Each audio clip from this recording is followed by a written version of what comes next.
Labdien! Raidījuma sākumā es jums gribu pastāstīt pasaku par 3 dēmoniem, kas no cilvēkiem gribēja noslēpt laimi. Pirmais to gribēja slēpt debesīs, bet tā kā mums ir lidmašīnas, raķetes un satelīts, mēs to atrastu. Otrais gribēja slēpt okeānā, bet mums ir kuģi, zemūdenes, un arī tur mēs to atrastu. Trešais bija gudrāks un teica, noslēpsim laimi cilvēkā pašā. Tur viņš pilnīgi noteikti to nemeklēs. Un tieši par to, kā atrast mieru un laimi sevī, mēs runāsim šodienas raidījumā. Mūsu viesis Mūks Džons no Taizemes gan jau devies projām no Latvijas, bet mums viņu izdevās sastapt mirkli, pirms viņš ieradās Talsos tikties ar interesantiem.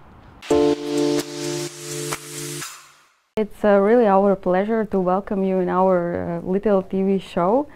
And pleasure. Can you, in the beginning, shortly, can you share your life story? How did you become monk?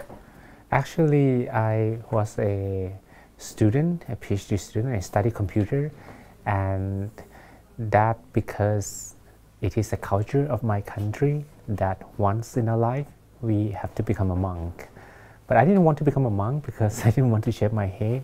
I felt like spending maybe a month or two in a monastery is not maybe a waste of time. So I didn't actually want to become a monk at all. But it was my mom that she wanted me to become a monk once in my life, because even though many of people will quit after 1 or 2 months and then they return to society, but then we train ourselves to be like a good person, maybe a good boyfriend, maybe a good husband, a good father, and maybe a good citizen of society. So this is what expectation that some parents also have for their sons. My mom also had the same expectation, but I kept postponing to her for 10 years. But once I finished my PhD, I decided to at least becoming a monk for 2 months, but those 2 months already have become 11 years. Now we can see that our parents have always right. Yes, I think sometimes we also need to listen to experiences of the parents, because we lack experience. Maybe we were too young to understand everything clearly. But once we are able to learn from their experiences, then we combine with the knowledge that we have, I think we can decide the best what is for us. If I'm correct, it was around your 30s, right? It was on my 28th, yes. And usually that's the age when people start to think about the life, about the future. It's one of the reasons why you decided to become monk? Certainly, because at that time when I finished my PhD, I started to think about what I wanted to do in life. And the decisions that I had to make was a big one. So I wanted to also to take a break and think about the decision clearly. Maybe I will go abroad and live somewhere. Maybe I will work on a computer. Maybe I will found a startup company. I didn't actually have that clear decision at the time.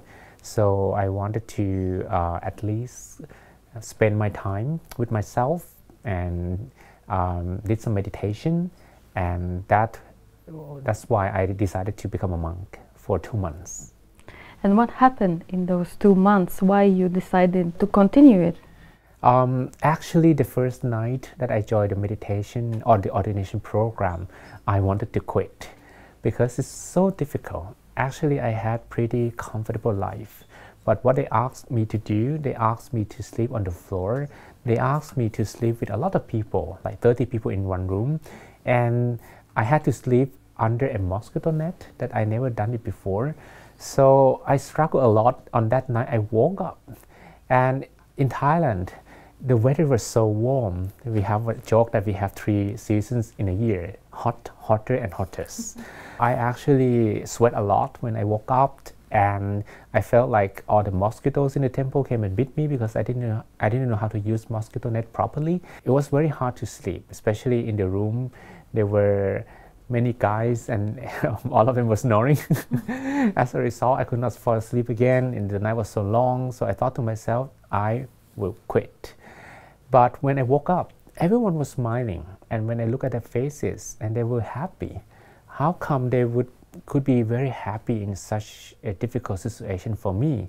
So I thought to myself that if I could not be happy with something so simple, how in the future can I be happy with my life? With bigger obstacles, with bigger problems. So I decided at least to be disciplined and also to go against my impatience to stay until the end of the program. And at one point when we were meditating in the northern part of Thailand, of course they took everything away from me. I didn't have any, like access to technology, internet, or any kind of things, but I felt very happy. I just felt very happy with who I am, and also with the people around me, with nothing that I had. So I thought to myself that I didn't need much to be happy, and that's the biggest lessons of life that I learned. So I decided just to stay on a little bit more because I felt that I didn't learn everything already. So I decided maybe for a few years or maybe for a few months, I didn't know at the time, but my master told me that I should do it one day at a time. So today I'm a monk, and tomorrow I'm a monk, and that's it. I should not think about it too much. And actually, when they took away your technologies, they somehow took away all your life, because you were living in technologies before. Exactly. So it was very difficult because as a habit of mind, I was always connected. I was always talking to people. I was always receiving news from around the world. So those days was the days that I was totally disconnected from the outside world. And that disconnection was very difficult at first, but later on, you can manage. Maybe sometimes you need to connect, you connect. Sometimes you need to disconnect, you disconnect. Do you miss something from your previous life? Not at the moment, but before I was missing mainly three things. First, I was missing playing piano because I play piano, and as a monk I cannot do that anymore. And second, I was missing taking photos professionally because I was also a photographer. And the third thing, I was missing hugging my mom because as a monk I cannot do that anymore. Can you maybe explain why you can't play piano or take photos? Because as a monk, we need to learn how to be happy in searching inside ourselves, in being with ourselves. So we actually do not engage in activities that people will normally do. And also as a monk, I need to depend on what people feed me, or because I do not work, I don't have a job, so I don't have money to buy food by myself. So every day I have to wait for people to give me the food, and they don't give me the food to me to play piano. Also, expectation that people have for us is we meditate, and once we have good meditation, we have some knowledge to return to them. So this is what we do. We spend our time, and we are a full-timer in meditation practice. And once we learn something from meditation, we use our wisdoms and share it with people around us. That's why we can't play piano. Mm-hmm. And taking photo professionally for money or something like that as well. Can monk be just a man, or also women can do it? Women can also become a monk, but in different countries they have different names. For example, in some countries, in Taiwan, they call them bhikkhuni or female monks. But in my countries, we call them nuns. So basically they live like a monk, but they wear white, and they also shave their head. They call themselves nuns. I guess there's also some meaning of your clothes and orange color. Right. So first of all, this is my working dress. This is where I travel with, and also this is my pajama. So I'm almost like 24 hours in this clothing, and I have two sets actually. This one is being worn, and the other one is being watched, being hung in the place I stay. So I cannot decide what to wear, and this has to be something that I do it every day. So this reduces the number of decisions that I have to make during the day, because for normal people, they have to make decisions whether they will wear green on a Monday or yellow on Tuesday, or maybe something a little bit more polite when they are on a very special occasion. But for me, everything is the same. So that reduces the amount of decisions that I make during my day. But why orange? That's because monks in the past, we live in forests, and this is a symbol of like light or the sun or maybe fire that will get rid of darkness and impurities from the mind. So this is like the very bright color, and that brightens our mind. Mm-hmm. And you are here in Latvia to share your wisdom, right? Yes. And actually this is my third time, and also third year in a row. I came here for the first time in 2016, and I was here last year as well, and this is my third time.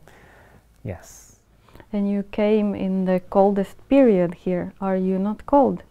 I'm also feeling cold, but because when I was doing my PhD, I was doing it in Norway, which is very cold countries as well. So I also had some experiences of how to fight with the cold, and I have to put a lot of layers underneath my robe. So this is, even though this looks exactly the same as in Thailand, but in Latvia I had to wear something more, and these are like additional layers inside me. So that actually makes me feel a little bit warm.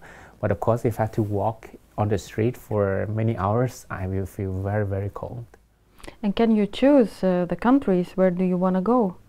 I usually go based on invitation that people send to me. Actually, we also work like a team, so there are a lot of people around the world, and most of them are people that I met before. They came to Thailand, I taught them some meditation, and then when they returned, many people around them were also interested in meditation, so they invite me to different places. And then I just go there based on the invitation. So I guess you made a really good impression on them, that they invited you. Yes, I hope so. What you will teach this time? I mainly teach about mindfulness and meditation, but I also connect the topic with different interests. For example, how meditation helps us to boost creativity, how meditation helps us to control emotional intelligence, and how meditation helps us to boost productivity, reduce stress, and also how meditation helps us to find happiness from within. So those are some essence that we can connect mindfulness and meditation with. And this is usually what I teach to people. You are a third time in Latvia. Maybe you can describe how do you see Latvians? They're a little bit shy, and this is what I notice as well when I ask them, do you have any questions? None raise their hand. But they really are very interested in meditation and mindfulness. Maybe this is something that they never tried before, and many also had good meditation experiences as well, because every session I will ask few questions to evaluate how people understood and also how meditation experience went, and it was pretty good, surprisingly good. Mm-hmm. But actually, when you start to do meditation, it's not so easy, because when you close your eyes, like hundreds of thoughts are just turning around. And I saw one video where you said that it happened also with you in the beginning. We have to understand first that we can't actually stop all the thoughts at once. It's like you drive a very fast going car, and the amount of thoughts is like the speed of the car. So if you want the speed to slow down, then you have to understand it might take a while for the car to slow down and to stop. And second, if we actually understand that meditation is not about concentration, but it is about balance between 50% concentration and 50% relaxation. If we can maintain this balance, we will be able to find the stillness quicker and easier. And third, it will be harder to do it alone. Even you have a good book, even you download an app, but if you do it alone, Either you surrender to maybe your urge to finish and to stop doing it, or you didn't actually have someone to ask when you have obstacles or questions. So when you have a guide, when you have a coach, or when you are in front of a teaching monk, then we can give some advices in order to solve meditation obstacles easier. And when you follow the voice of the guide, that voice is going to calm the mind as well. This is additional help so people can learn quickly with a guide. So how long time did it take for you?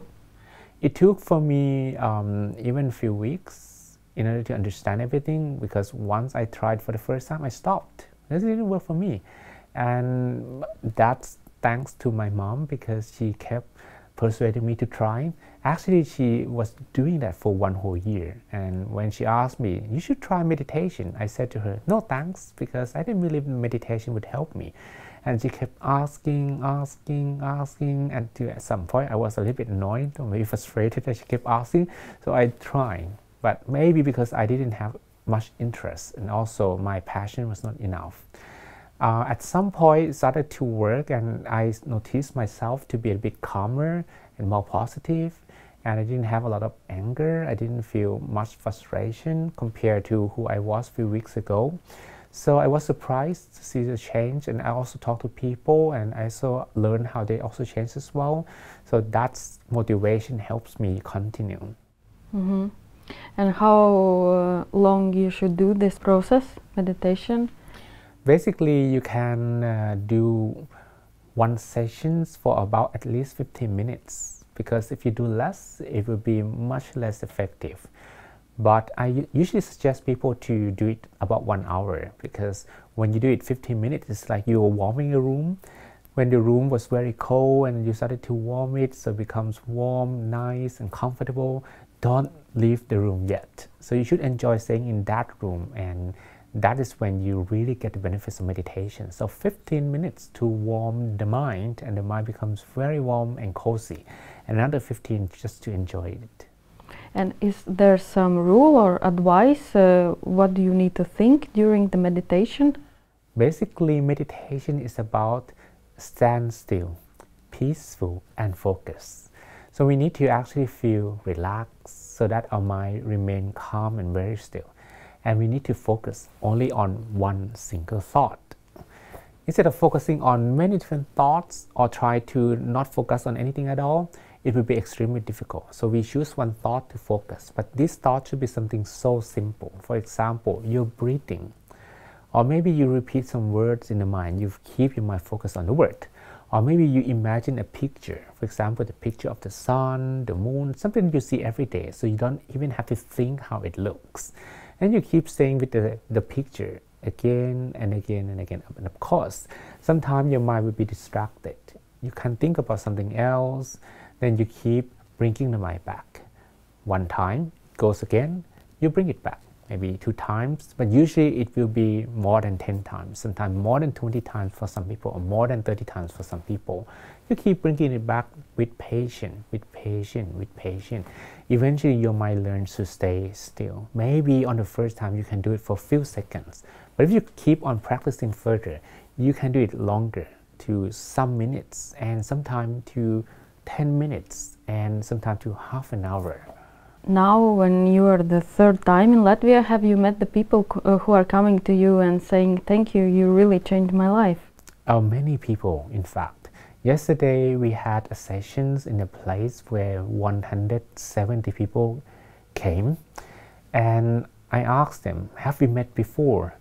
And I found that about 30% or even up to 40% of people raised their hands. So yeah, they kept coming back. And I even met some guys that I met on the first year. He had kind of health issues, something very similar to cancer. I'm not sure if it was cancer. Then after the first year, he continued his meditation. And last year we met, he came and he said that he has been very, very happy. Even though his health was not completely healed, but the amount of happiness the positivity that he got from meditation changed his life. Maybe it's just my imagination, but it's not that mostly women are coming to your classes. In many sessions, they were mostly women, but yesterday I think 40% were men as well. Of course, we can't deny the fact that women would like to take care of themselves more than men, especially their physical health, their mental health. This is something that women usually pay more attention to than men, because as a man, before I didn't also think about myself at all. I just wanted to have fun, or maybe just wanted to travel, or just to take some photos. But I think the trend is changing these days, and a lot of men are also interested in meditations as well. So I think we will see maybe at some point the amount of people will be equally the same. Your name is Mūku Džonu, right? Yes. Is it based on your real name? Actually, in my country, people use their nicknames interchangeably. So usually when we get close, or sometimes even it is like an artistic name, people will just address each other based on a nickname that and usually parents will give the nickname to their child. So my nickname John was not given by anyone else but my parents. So they call me John, and everyone just calls me John. So I just put it very simple for people, especially my name is Paramai. That's the real name appearing in the passport. But they call me like this, even in Thailand, in my temple, my master called me like this. So I just use Mūku Džonu. It would be Monk Yanis in Latvian, right? Yes, right, correct. And maybe we can finish our conversation with some wish or advice for Latvians. As we live in the world with some impermanence, or things are changing the whole time, we need to prepare ourselves for the change. But we can't always change everything around us. So the most important thing is we learn to change ourselves first. We learn to accept that things are not under control the whole time. And even though we can't control everything, we can actually control our mind, because you can't control the weather, you can't control the sun, you can't control economics, you can't control people around you, you can't control even your own body, because if you can control your body, you wouldn't get sick. But the only thing that we can control is our mind, which we never really try to control it, because we always been victims of our negative thoughts. But if people of Latvia, they have positive thinking, they have positive energy, I'm pretty sure that this is going to be like a driving force to move the country forward to prosperity, and also to huge success in the future. And even though maybe this country is not the richest country in the world, but we can be the most happiest country in the world, and people can be the most happiest people in the world as well, if we learn how to take care of our own mind. Mm-hmm. Thank you.